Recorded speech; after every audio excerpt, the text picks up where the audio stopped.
Our pattern asks us to cast on 12 stitches. I've cast on 12 stitches on my magic loop. If you were doing double points, you'd have 3, 3, and 3. And then we're going to divide this in half to make our magic loop. So we've got the 12 stitches, so we'd count for 6, 2, 4. We'd split the middle, and we'd pull our loop through, slide these down to the end, and then you're going to need to join to work in the round. And so I've got 6 stitches and 6 stitches. And how I like to join to work in the round is I trade places with these stitches. So I'm going to take this stitch off the front needle, bring it onto the back like that. Careful. This yarn is sticky, and so it doesn't lose if something like that would happen. And then I'm going to take the second stitch that's still got the tail attached to it. It's a little loose, so it has some give, and move it over here. And then I'll give them both a little tug, and that will join to work in the round. And so there's our tail. Then I bring up my working yarn, There I bring up my working yarn between the needles. And the first round is to knit the 12 stitches. And in fact, here's your cast on round. If we're looking at our chart, let's go up a little bit. 1, 2, 3. And then now we're going to do our next 1, 2, 3. And at this point, I'm going to place a marker between after 3 stitches. So 1, 2, 3. That would be like 1 double point. I like to use this little Coco Knits maker's board because it's magnetic and I can keep all my tools there. And then I would knit 1, 2, 3. I'm going to pinch and turn and push the stitches up onto this needle. And now I need to place my marker again. And so I'll knit 1, 2, 3, place a marker, and knit to the end. And now I have designated my double points, basically, or my sections. So this Christmas ball is made up of 4 repeats of the chart. So I've got 1, 2, 3, 4. It's also important, now I'm back to the beginning, it's also important for you to denote your beginning of round. This tail tells us that, but eventually we're going to get worked up here and we won't be able. So in my next, when we get a little further up, I'll show you how I put a little stitch marker, here.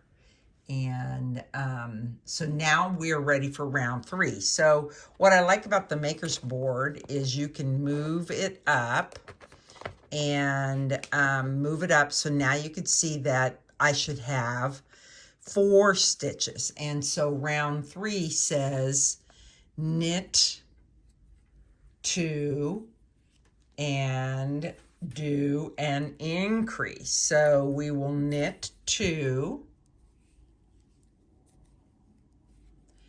And Arne and Carlos, how they like in this pattern, and you could do a variety of increases, but I like to follow their pattern. You pick up the right leg of that stitch, of your very next stitch, put it up on the needle and knit into it, and then that creates 3. Okay, so that We'll do that again. 1, 2, here we are, and lift it up and increase, and do that around until we have 4 stitches now in each section. As you look at your chart, then you'll see that you'll do a plain round, and then we'll start doing some increases on each end, which I'll show you next. Okay, I've worked up a little bit, so I have a little bit more to show you. I've got 8 stitches on each section right now. And so I am ready for round 9, where that will take us up to 40. And eventually you're going to get up to 64 stitches. And so I've moved my ruler up on my chart, so I'm right here. Now, one of the things I want you to notice is that soon, here we go, soon on our next increase, so there's always an increase round and then there's a plain round. And on our next increase round, we are going to be increasing by introducing the new color. And every chart is different, so every one will have, sometimes it introduces down here and sometimes it doesn't. You can see here that at this point, we're done with our increasing. And so it's always nice when you get to this point, you're ready then to work just a plain section, no increases. So let me show you how we do the increases. And it's the same all the way. So you always knit 1 stitch, and then you do your lifted stitch. So you lift the right leg of the stitch underneath, and you put it up on the needle. I just keep my fingernail here, and then you knit into that. It helps it not look as holy as like a knit front and back would do. And then you're going to knit to 1 stitch before the end so that you have the right leg to be able to pick up, put up on the needle and knit.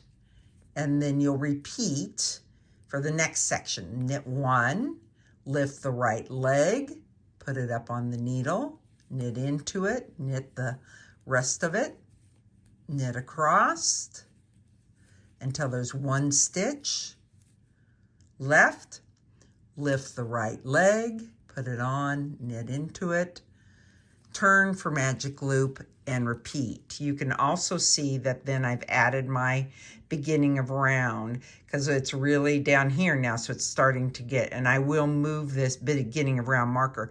I will move this up. So I'll do another increase, and then I'll do a plain round, and then I'll show you how I add the color to do the increase. Now I'm ready for round 11.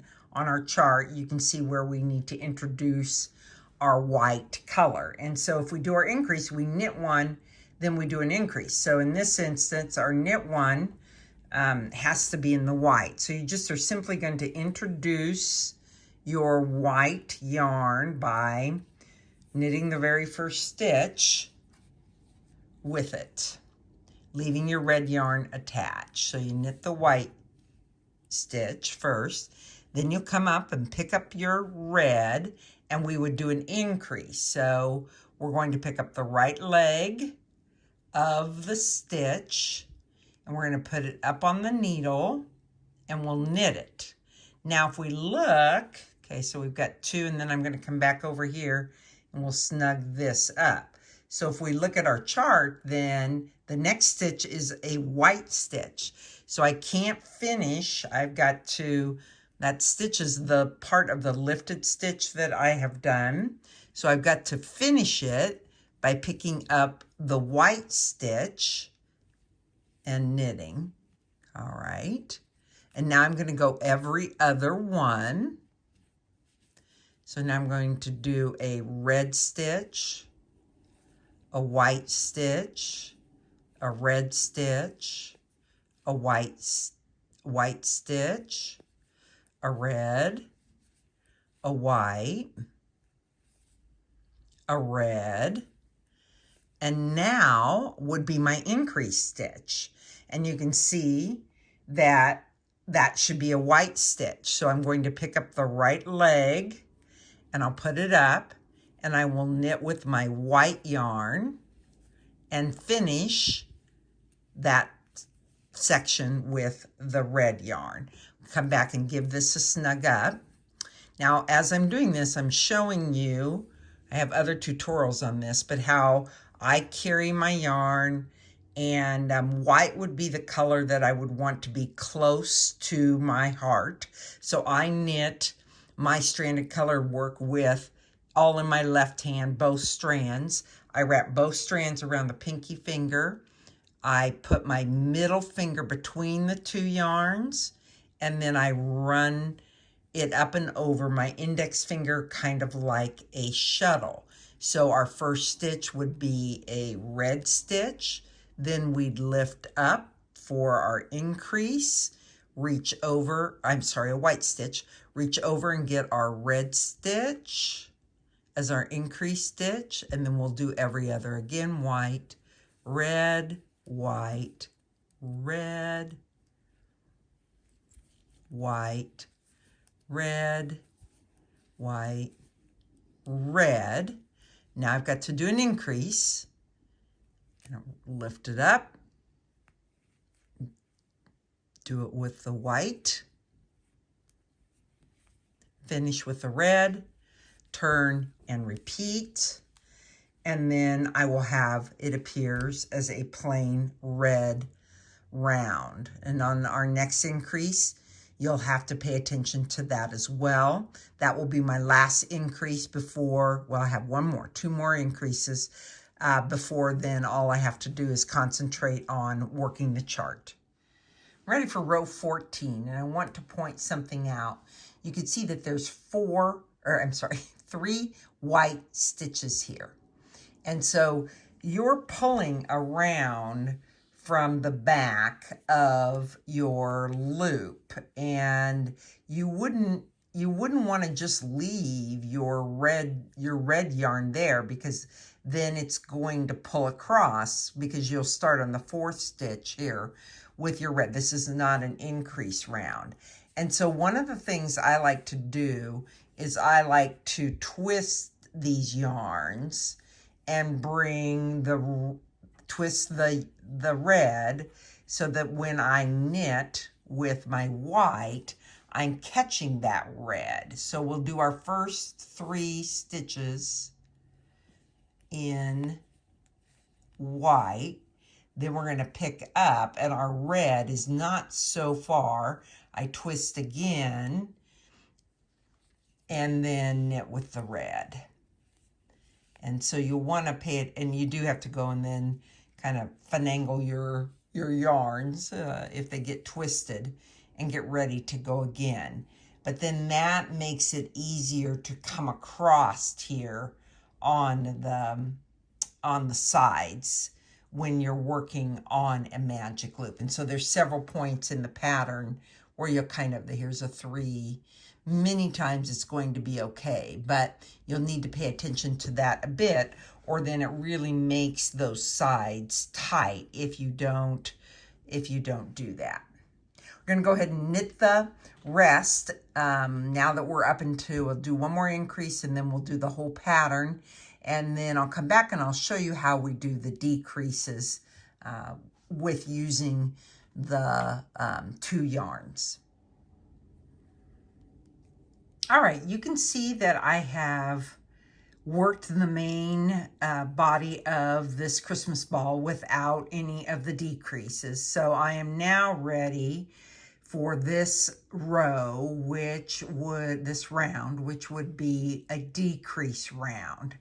And so I want to show you, it is to decrease. Remember, we're working each pattern. Here's one repeat, another, and another. And the decrease is knit 2 together. But when you're introducing a new color, you're going to want, or that's part of the decrease, so this is to be used with a white, you want to knit 2 together through the back loop.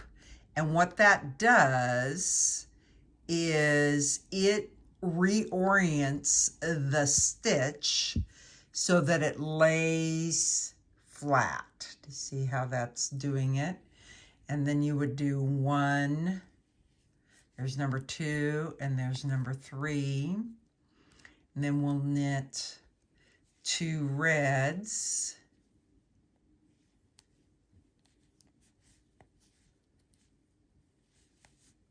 And this is all 2 reds and then a white and a red and a white and then 2 reds, 3 whites, and then you would knit 2 together, and that keeps the stitch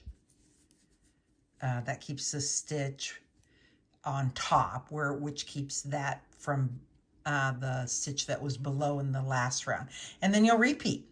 So that's important to know. So we'll come again and we'll knit 2 together through the back loop with a new color. If it's not a new color, then there's no need. And then you would continue on. And this is all detailed in the pattern. So go ahead and finish that.